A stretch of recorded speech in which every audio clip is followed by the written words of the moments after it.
বন্ধুরা, আমাদের এই চটিতে একটা রাত্রেবেলা রান্না বান্না হলো। এখন রাত্রি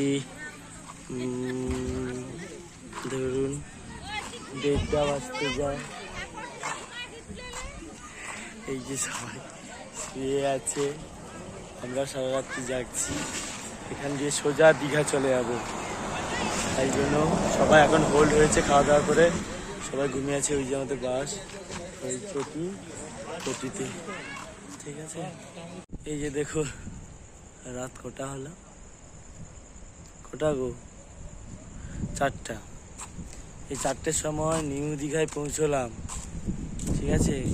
ওই যে গাড়ি, সবাই ঘুমোচ্ছে। চলো আমরা একটু হেঁটে হেঁটে দেখে আসি। পুরো স্তব্ধ, নিঝুম।